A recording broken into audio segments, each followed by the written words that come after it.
G'day and welcome to another episode of the Aussie Investing Machine. Thank you so much for joining me. In this channel, we talk all things investing and go over some of the best stocks on the market. In this episode, we'll be taking a look at 3 of my favorite US growth stocks for February 2021. I'll be going over these stocks in no particular order, so make sure to stick around and hear what all of them are. If you're new around here, make sure to subscribe to the channel.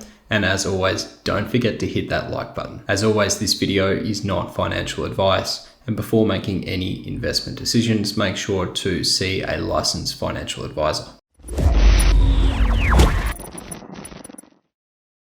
Without further ado, let's jump straight into it and talk about the first stock on the list, which is Adobe. Many of you will know Adobe and probably have used some of their software applications on your own computer. You'll be very familiar with some of their top applications like Photoshop, Premiere Pro, Illustrator, Acrobat Pro, and so many others. Adobe has 3 main segments of their business. These 3 segments are the digital media segment, the digital experience segment, and their publishing segment. Let's just dive in for a bit and check out what these 3 segments are and what they mean for the company. So their digital media segment provides tools and solutions to their customers. It allows their customers to create, promote, publish, and ultimately monetize their content. This segment is the one that has all of those apps which I mentioned earlier, and it is a really strong part of their business. Their digital experiences segment provides tools for digital advertising and marketing. This is all delivered through their Experience Cloud product. Now, this is one segment of the business that investors should pay particular attention to. It is expected that revenue growth in this area of the business will be the one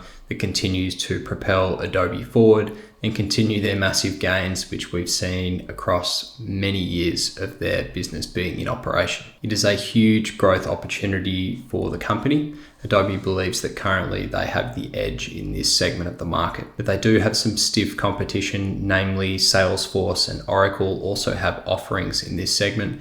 So it'll be important that Adobe really succeeds here and pushes aside their competitors. So yes, if it wants to maintain its historically growth sales, we'll get to that in a minute, it must excel in this digital marketing and advertising space. So it's one to look out for. The third segment of the business is publishing. So this helps companies with their publishing needs, especially using some of their legacy printing equipment.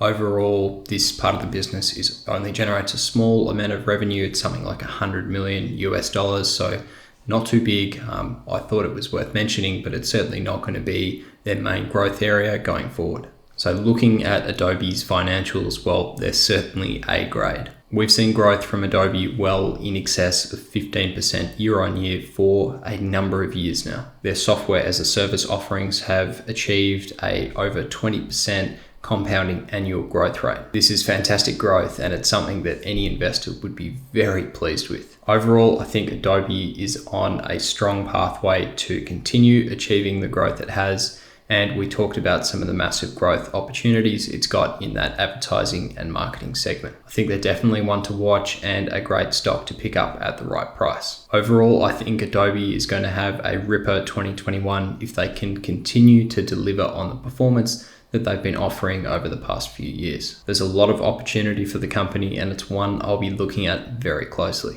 So the next company I wanted to talk about is called Square Inc. Square is an e-commerce ecosystem. It allows sellers to start, run, and grow their business. Square combines their software with hardware solutions to enable point of payment systems. I'm sure if you have a look at some of Square's hardware payment systems, you will definitely recognize some of these. Personally, I've seen Square used a lot in local businesses around my area in Melbourne, Australia. For me, this shows the company's true global reach, and it also puts forward that it's an easy system for companies to adopt. Now, this is not all Square does. They have 2 key product ecosystems. So one is focused on the sellers through this payment and money management sort of system. And then they also have a personal finance application called the Cash App. Now, the Cash App operates as a separate business unit, and it resembles very much a neobank. It provides users with payment options, but it also allows users to invest in things like the stock market and cryptocurrencies like Bitcoin. The Cash app is definitely one of the biggest growth points for the business. It's delivered triple-digit growth for the past 3 quarters, and we're expecting to see that again in Q4 when those results come out. The company has recently turned profitable and has been growing their earnings per share and equity very well over the past couple of years. The company in its investor materials is quick to highlight its 40% compounded annual growth rate over the past 5 years. This is an extraordinary return, there's no doubt, but they're also telling investors that they have really yet to tap into the market. They've only sort of got a 3% foothold in their total addressable market at the moment. So for me, this shows me that there is still huge opportunity left at Square. Their mobile Cash app is doing extremely well, and this is one I'll be watching for an entry point at. Personally, I'm keen to get invested in Square. I'd love to know your thoughts on Square. Let me know in the comments below where you've seen their payment devices before. I'd love to hear your opinion on the company. So the third and final company that I wanted to talk about today is called Kratos Defense and Security. They're a technology and solutions-based company focusing on the defense of the United States and its allies. The company in its investor materials talks about an acceleration of their growth all the way into 2022 because a lot of their developments that they've been working on will come to fruition and will be available on the market. They showcase a really nice slide in one of their investor presentations, which shows us all of their core business units, of which they have many. This gives us a great snapshot of their capabilities, and these are all really specialized business units, which means the competition is low. They also have extensive satellite operations, and this is a really small market segment.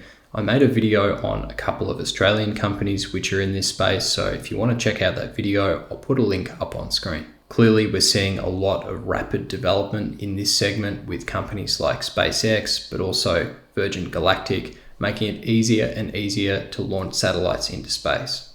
So I think this is a particularly exciting growth segment of the business. Looking into a breakdown of their revenue, the US government makes up about 70% of their revenue. Whilst this may seem like a lot, the US government has a massive defense budget, and it's no surprise that so much of their revenue is generated through this source. However, the 30% of other revenue can't be ignored. It's still a substantial portion, and it shows us that they do have good global coverage. I think it's definitely a positive sign for a defense-focused business, especially based in the US, that they do have these international customers. Financially, the company has very solid fundamentals. They have been growing their equity exceptionally well over many, many years. They are currently profitable, and another feature of their balance sheet, which I really like, is their tight debt control.